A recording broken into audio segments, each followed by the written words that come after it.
예, 민주당은 잠시 후에 보고요. 오늘 윤석열 전 대통령이 지지자들을 향한 메시지를 내놓았습니다. 파면 뒤에 사실상 두 번째 입장 표명으로 볼 수 있는데, 자, 이번 메시지에도 비상계엄 관련 사과는 없었습니다. 승복도 담기지 않았습니다. 자, 먼저 윤 전 대통령이 그동안 어떤 이야기들을 했었는지 들어보시죠. 우리의 자유민주주의를 지키는 길에 모두 하나가 되어 주시길 간곡한 마음으로 호소드립니다. 저는 마지막 순간까지 국민 여러분과 함께 싸우겠습니다.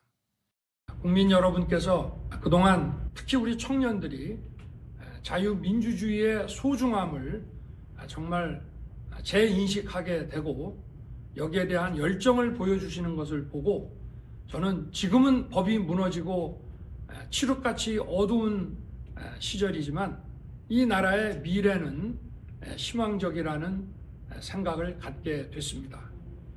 저의 진심을 이해해 주시는 우리 국민과 청년들에게 진심으로 감사 말씀을 드리고 싶습니다. 저의 구속 과정에서 벌어진 일들로 어려운 상황에 처한 청년들도 있습니다. 옳고 그름에 앞서서 너무나 마음이 아프고 미안합니다. 예, 김지욱 전 대변인. 오늘 나온 변호인단을 통해서 나온 메시지는 이렇습니다. 자유주권 수호 위에 싸운 여러분, 대한민국 위대한 역사로 기록될 것입니다. 오늘의 현실이 힘들어도 좌절하지 말고 자신감과 용기를 가지시라. 자, 이 메시지에 승복하겠다. 여러분 모두 이제 일상으로 돌아가셔라. 이런 말들은 담겨 있지 않습니다. 그러니까 가장 큰 승복은 무엇이냐 하면요. 헌법재판소의 판결 취지. 그래서 저 8분 헌법재판관 전원 일치로 윤석열 대통령을 파면할 때 그때 뭐라고 했습니까? 그 국민의 신임에 대한 배신 그리고 헌법 수호의 의지가 없다라는 것이 가장 큰 그 이유 아니었습니까? 그렇다면 헌법재판소에서까지 얘기했었던 저 부분에 대해서 본인은 어떠한 반성도 어떠한 사과도 없었다. 그러니까 그런 부분들이 담겨 있지 않은 것이 승복하지 않는다라는 의미로 밝혀지는 거예요. 그러니까 뭐 저는 헌법재판소의 결정에 따라서 대통령직을 사임합니다, 물러납니다. 이것을 썼다고 해서 그것이 승복은 아니라는 겁니다. 본질적인 승복이 분명히 필요했다라는 것이고, 그리고 또 한 가지는 지금 본인을 지지했던 그 후보 그 지지자들에 대해서만 이 지금 메시지를 낸 것 아니겠습니까? 그리고 이렇게 말씀하셨더라고요. 뭐 서울, 부산, 대구 등 전국 각지에서 자유와 주권 수호의 일념으로 싸우는 모습을 보았다라고 하는데, 이 모습이 윤석열 대통령에 대한 탄핵 반대 집회였던 거 아닙니까? 그런데 그 탄핵 반대라고 했던 것이 결국은 헌법재판소에서 탄핵을 인용해서 파면에까지 이르게 했다라면 이 부분에 대해서도 분명한 잘못을 헌법재판소가 지적한 거 아니냐. 그렇다면 이 부분에 대해서도 분명한 메시지가 나오지 않은 것, 이것은 너무나 잘못되고 부적절했던 그런 메시지였다라는 생각이 듭니다. 예, 윤 전 대통령 파면 직후에 나왔던 첫 번째 메시지도 이랬습니다. 그동안 대한민국 위에 일할 수 있어서 큰 영광이었다. 여러분의 기대에 부응하지 못했다. 너무나 안타깝고 죄송하다. 늘 기도하겠다. 라는 반응이 나왔었고, 오늘 입장이 두 번째로 나왔습니다. 과연 앞으로 이제 대선 58일 남은 대선 과정에서 윤석열 전 대통령의 메시지가 어떤 형태로 몇 개나 더 나오게 될지, 그것도 대선 과정에서 굉장히 관심사일 것 같습니다. 여기에 대해서 민주당은 이런 입장을 내놓았습니다.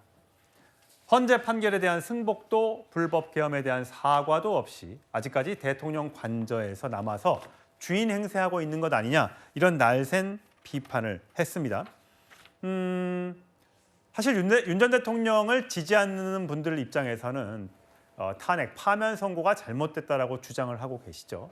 근데 어쨌든 이 윤 전 대통령의 메시지가 나와서일까요?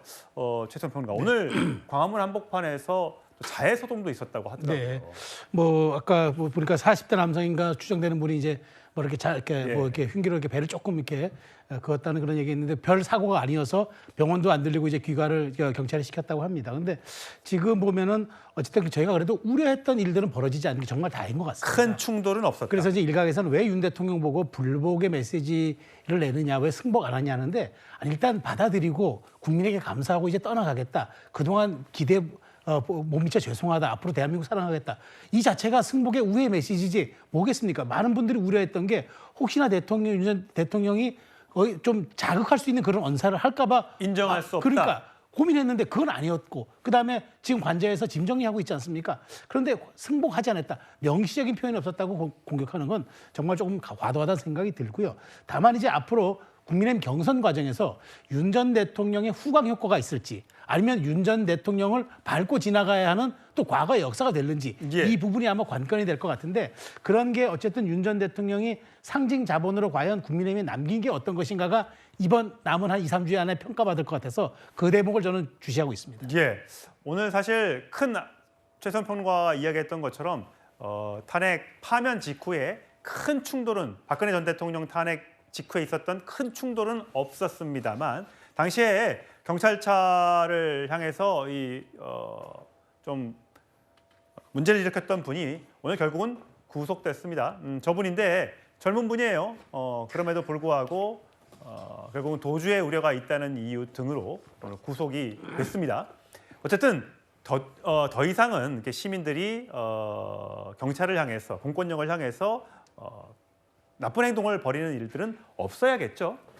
윤 전 대통령의 형사재판 일정은 이렇습니다. 자, 14일 날 첫 재판이 있습니다.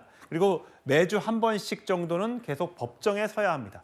이런 과정에서 나오는 그 안에서의 법정 내용들이 또 변론 과정들에서 나오는 그런 내용들이 이번 또 대선 과정에서 어떤 영향을 미치게 될지 그것도 관심 있게 지켜보셔야 할 것 같습니다. 헌재가 8대 0으로 파면 결정을 내렸기 때문에 그 이후 재판도 어떻게 진행될지 궁금해집니다.